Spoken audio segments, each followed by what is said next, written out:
At sa ating pong bagong season, tututukan po natin ang convergence o yung pagsasama-sama ng mga programa at stakeholders sa patuloy na pagpapaunlad ng mga komunidad at pamayanan. Makakakwentuhan po natin ngayon dito sa ating programa si Ginoong Edwin Bustillos, Sectoral Representative ng NAPSI Formal Labor and Migrant Workers Sectoral Council upang talakayin ang mga mahalagang kontribusyon ng mga manggagawa sa lipunan, gayon din ang mga isyong kanilang kinakaharap. Magandang umaga po. Welcome sa Rise and Shine Pilipinas. Magandang umaga, Sir Audrey, at sa mga tagapanood ng Rise and Shine Pilipinas at sa buong Pilipinas po. Alright.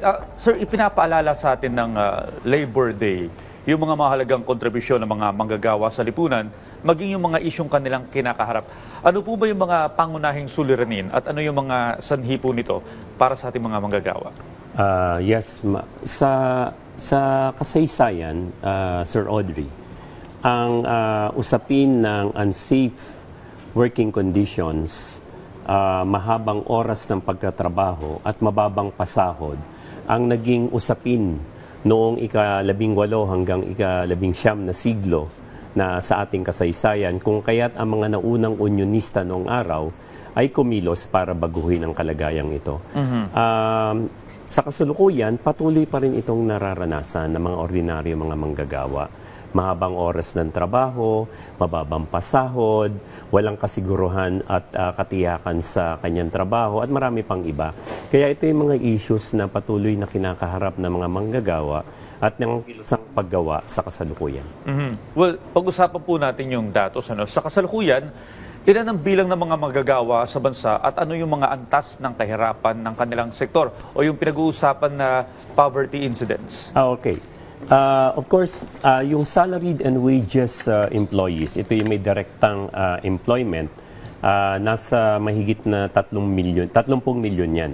No? At doon sa data na pinalabas ng Philippine Statistics Authority sa formal labor and migrant workers ay nasa 8.3% siya. So kung ano natin sa figure, around 2.5 million ang under sa poverty incidents, no? At kung base rin sa datos, no, sa 2023 ng PSA, dapat sumasahod ang isang manggagawa ng humigit kumulan na 14,000 pesos para matugunan niya yung kanyang mga pangangailangan ng pagkain, pabahay, damit at iba pa. Pero sa kasalukuyan, of course, medyo umangat yung sahod na ng mga manggagawa sa National Capital Region because of the increase, no? Lately, na ngayon ang minimum wage na ay nasa 645. Pero ang living wage natin ay nasa 1,200 plus, no? At yung diferensya nito na mahigit 600 pesos ay talagang kailangan punan ng mga employers at ng even ng ating gobyerno para makasabay sa presyo ng bilihin at mataas na antas ng pamumuhay naman ng ating mga manggagawa. Okay, para po ma-update yung ating mga kababayan, sa ngayon po ba, ano yung mga isinusulong na agenda ng NAPSI Formal Labor and Migrant Workers Sectoral Council upang matugunan yung mga suliranin na ito? Well, mula pa noong 2023 hanggang ngayon, no, sinuportahan na ng NAPSI Formal Labor ang panukalang batas sa Kongreso na kung saan itinaas kamakailan lamang yung proposed 200 pesos per day, no, na dagdag sahod. Sa Senado naman yung 100. Pero siyempre ang atas ng ating Pangulo ay reviewin, no, yung mga minimum wage across all regions at dito pag-usapan yung dagdag na sahod. Yan yung mainit na tatalakay ngayon sa mga demonstrations, sa mga rallies na gaganawin sa iba't ibang bahagi ng ating bansa sapagkat yung dagdag na 200 pesos na hiningi ng mga manggagawa ay napapanahon na. Pangalawa, sa National Anti-Poverty Commission, isinusulong namin yung Magna Carta of the Poor. Kasi dito, yung 5 areas na dapat bigyan ng programa ng gobyerno, halimbawa pabahay, disenteng trabaho, edukasyon, health, ay dapat tugunan. At ito ngayon yung sinusubukan ng NAPSI at ang mga iba't ibang ahensya ng pamahalaan na magkaroon ng programa para labanan ang kahirapan. Well, upang mapababa po yung antas nga ng kahirapan sa ating bansa, no, ano po ba yung mga existing na mga programang ipinatutupad ng pamahalaan na pwede magbigay serbisyo sa kanila? Well, sa usapin ng labor in particular, merong programa ang Department of Labor, halimbawa yun sa livelihood assistance, no, para dun sa mga manggagawa. Dito, it's a grant. Grant siya, hindi siya loan.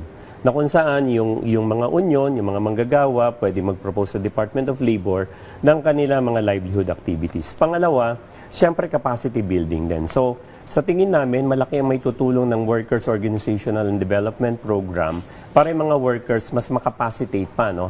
Hindi lang sa usapin ng pag-uunyon, kundi sa iba pa mga bagay.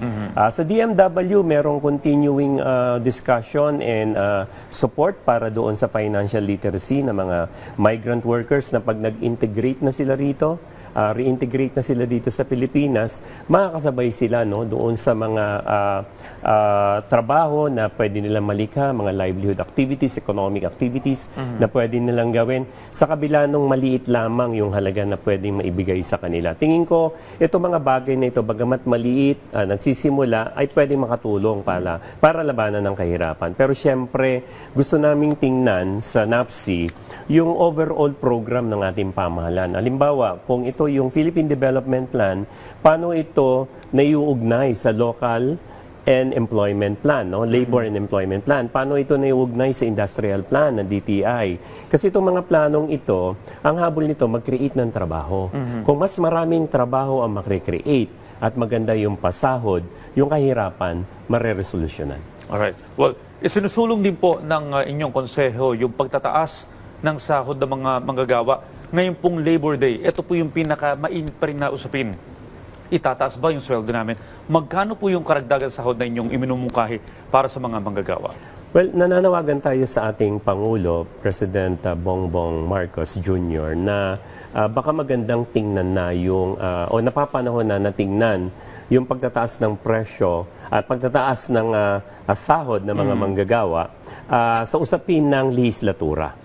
Sa usapin ng lehislatura. Kasi yung mga regional wage setting, hindi niya na-address yung patuloy na pagtaas ng presyo ng mga bilihin. No? It's good that the government ay nagkaroon ng ng subsidy ngayon sa bigas. No? Kaya yung halaga ng presyo halimbawa ng bigas, kung ikukumpara mo sa sahod, makakasabay yung mga minimum wage earners. Pero marami pang pwedeng andyan yung kuryente, andyan yung pagkain, andyan yung pabahay. Kaya tingin namin yung 200 pesos across the board na wage increase ay napapanahon at pag-usapan sa mga industriya kung ito ay kaya, kung ito ay pwedeng ma-implement. No? Pero yung bill na nakapending sa Senado at sa Kongreso ay dapat na pong maipasa. Well, sir, mahalagang bahagi ng pagbubuo ng mga solusyon sa mga usaping gaya ng kahirapan, ang convergence, no? O yung pagsasama-sama ng iba't ibang LGU, ahensya at batayang sektor.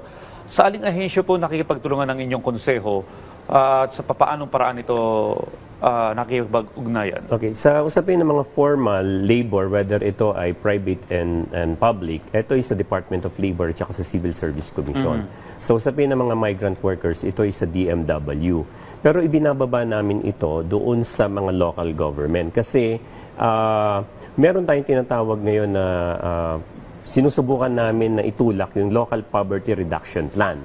At yung Local Poverty Reduction Plan, ito ay nakaugat dun sa mga local government units plan kung saan paano lalabanan ng kahirapan. Kaya yung NAPSI, formal labor, ay nakikipag-ugnayan halimbawa sa DILG, sa DSWD, at sa iba pang ahensya ng pamahalaan para tingnan yung kanilang mga programa sa kanilang mga constituents. Dito tinutulak rin natin na tapusin na yung community monitoring-based system para ma-identify talaga sino sa mga pamilya doon sa mga lugar na yon ang mahihirap at dito i-focus yung pagtulong, no? Pagtulong not in the sense ng ayuda, pero kung paano sila makapacitate, mabigyan ng trabaho, at maging productive, no, na citizens ng ating bansa. So, yung convergence ay very important sapagkat yung mga different stakeholders, whether yan ay trade unions, institutions, academe, employers, and government agencies, basta ang pag-uusapan ay ambisyon 2040 for that matter, at usapin halimbawa ng pagpapababa paglaban ng kahirapan, mag-usap tayo ng mga plano at mga programa na meron na ang ating gobyerno, paano ito magiging accessible sa mga mahihirap, paano pa i-improve ito para mas iangat pa ang kabuhayan ng ating mga mamayan at mabawasan ang mga mahihirap sa ating bayan. At the end of the day, yun naman ang ating objective. Yes, sir. Labanan ng kahirapan. Maraming salamat po sa lahat ng impormasyon na ibinahagi niyo sa amin ngayong umaga at naway maging positibo at maging magtagumpay itong mga programang inihanda ninyo para sa ating mga kababayan. Muli, maraming salamat po. Nakasama po natin Sir Edwin Bustillo, Sectoral Representative ng NAPSI, Formal Labor and Migrant Workers Sectoral Council.